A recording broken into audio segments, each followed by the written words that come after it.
this is what I've got on order. A brand new toy, Rocwood Compressor. But is it quiet, or is it going to drive me insane in the workshop? Okay, well the spec sheet looks about right. 50 litre, 8 bar, 2 horsepower, 1450 RPM, blah blah blah. I'm really looking forward to getting the box, and I'm disappointed already. Oh my god, here we go. What's it going to be like? It's a nightmare. It's smashed up. Yes, it's on a pallet. It was well packed until someone decided to unpack it with rolling it around at the back of a van. And no, that's not the delivery driver. That's me taking it out the back of my van after I took it off a fairly substantial pallet. So it gives you an idea of the weight of it. I'm not the strongest person on the planet, but it's fairly weighty for a compressor. It's about right, I guess. And just going to pop it round on the wheels so we can unpack it and start seeing about the assembly.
And I have to say, I am pleasantly surprised that although the box was pretty much mutilated out of recognition, the actual compressor itself looks to be undamaged. Although we haven't plugged it in yet, there's no visible signs of damage anywhere. So we'll stick the wheels on and a little rubber grommets at the front, which are held on with some nuts and bolts, and then we'll plug it in and see what it sounds like.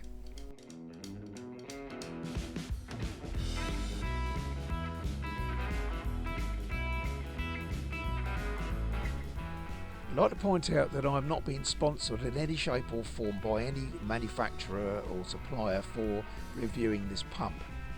Now, I did buy the pump directly from Rockwood online on their website, and the service was superb. Delivery was extremely quick. The damage to the box, I suspect, was not anything to do with Rockwood, but actually the delivery service that they use. But of course, I'm only guessing. The pump is also available directly from B&Q, but it is more expensive.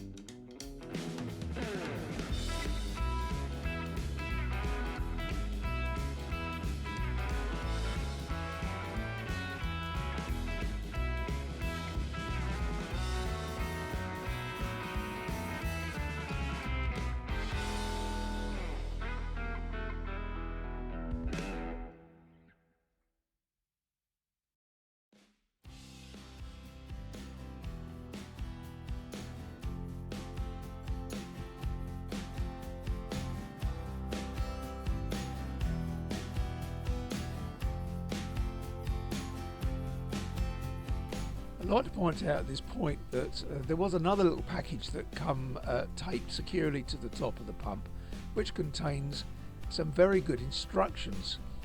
Of course, I haven't read the instructions, I haven't even looked inside the book yet. I'm sort of making it up as I go along, as I usually do. But later on I did actually look at the book, and lo and behold, I've got it pretty much right, so pleased with myself.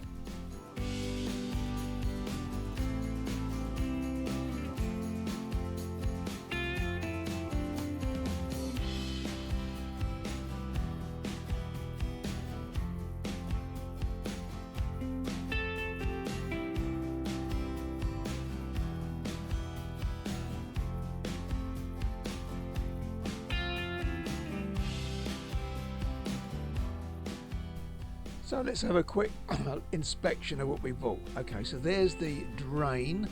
Supposed to drain it weekly, which I usually forget, and then when I get muck coming out I remember to do it. Pressure gauge in the tank, pressure gauge going out. Twin pumps on this one. My previous one only had a single engine and 2 pumps, but twin pump, twin engine.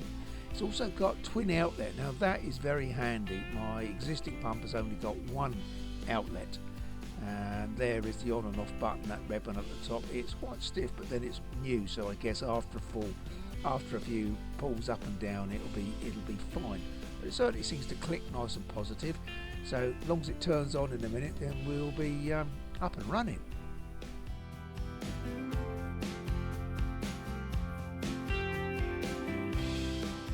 Now the whole idea of buying this pump was, I was hoping it was going to be quiet, but looking at the little warning signs telling me I should put headphones on when I use it is starting to throw alarm bells. Have I just got rid of the old pump to buy yet another noisy pump? Is this a mistake? So this is my existing pump. This was gifted to me by my mate Paul. It's been a good pump. However, it is extremely noisy. It's so noisy in fact that I can't really keep it in the workshop because it drives me mad. So I've dedicated it out to a little outbuilding, which you'll see in a moment, specifically, there it is, specifically for my compressor. I've then fully insulated the inside of my little box. It's got some 4-inch Celotex insulation on the back and on the roof, and mostly on the sides, and the rest of it I've padded it out with loft insulation and some foam, as you can see, just in an attempt to keep the noise down of the old compressor.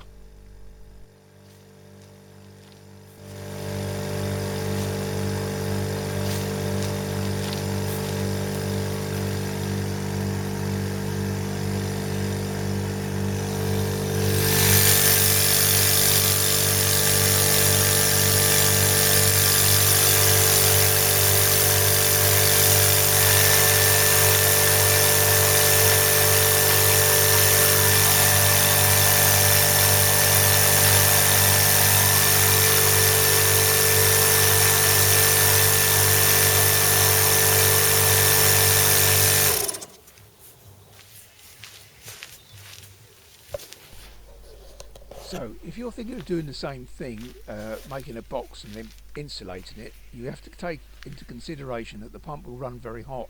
So I've put this 4-inch extractor onto the side of the box, run it into the side of my workshop, and then on the inside of the box I've got a little flap thing that you can just about see it, which opens when you turn it on. It's like a one-way flap valve, same as you have in a bathroom, because it's a bathroom extractor, a very high output bathroom extractor. And then on the inside of the workshop, there's the ducting for that coming there. Now I can also disconnect it from the little box and use it for an extractor inside the workshop if I'm grinding or spraying or generally making dust, and it works very, very well.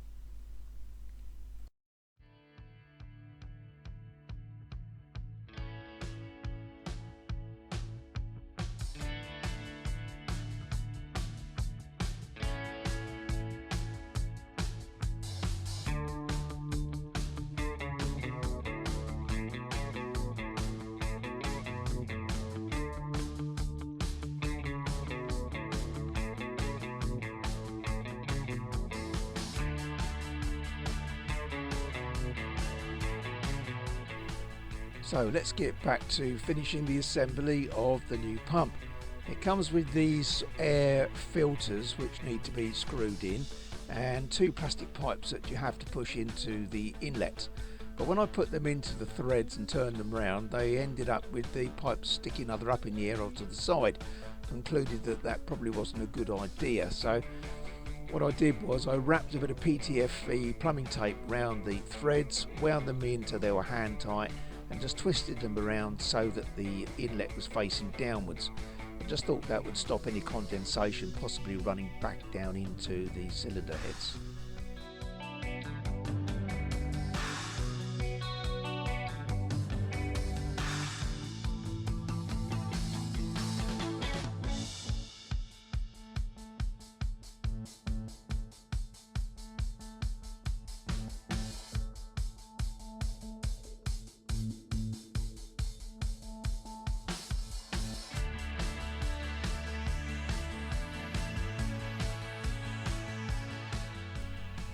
So let's remove the old pump from the pump box, and also remove the sound deadening, the extra sound deadening that I found necessary just to try and quieten it down and not to disturb the neighbours too much.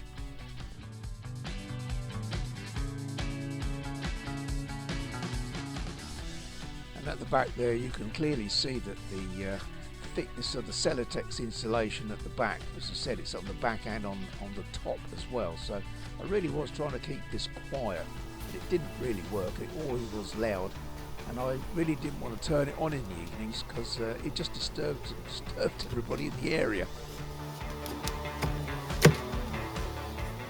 So I'm just connecting up the air hose which feeds into the workshop onto one of the two connectors, and plugging it into the plug which is inside the box, the mains plug.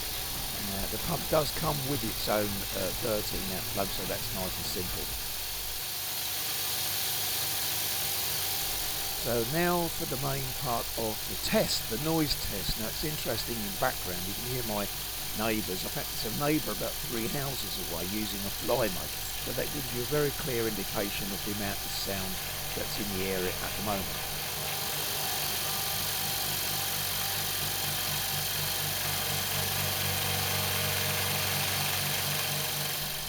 And the pump is now on, and you can still just about hear the fly mower in the background.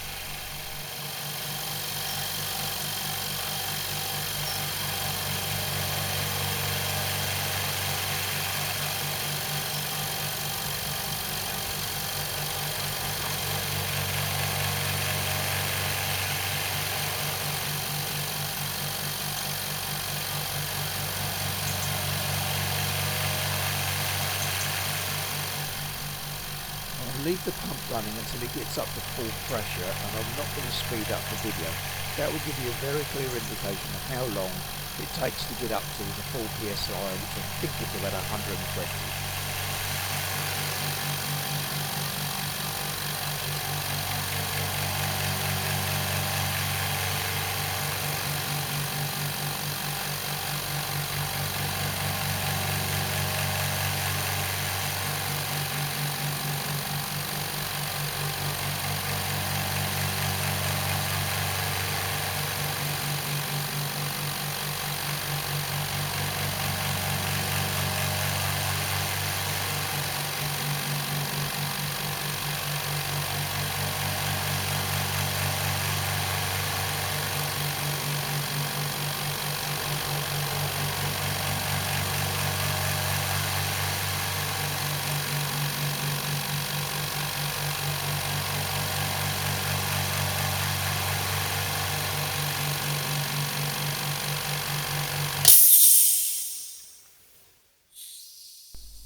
So now it's reached up to its full pressure, and the pressure relief valve is clicked on, and the pump has obviously stopped. So I'm going to release some of the air through the bleed valve in the bottom of the tank so that I can get the pump to kick back in, and then I'll give you an idea of the sound it makes when I've got the doors closed.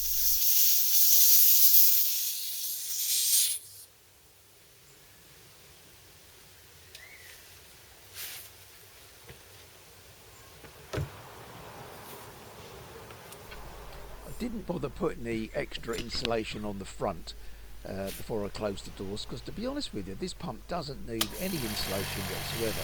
It could have been quite happily sitting in my compressor box outside, just keeping it out of the rain, and it would have been fine. I'd be quite happy to have this compressor inside the workshop. No, the noise is really good.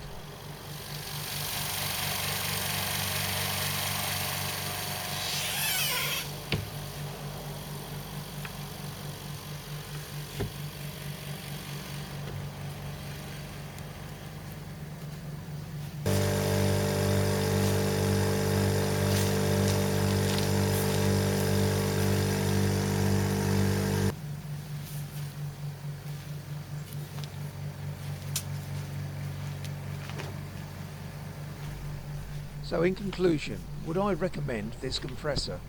Well, I would. It's quiet, it's non-offensive to noise, certainly be fine inside a workshop, or as I've got it outside in a compressor shed.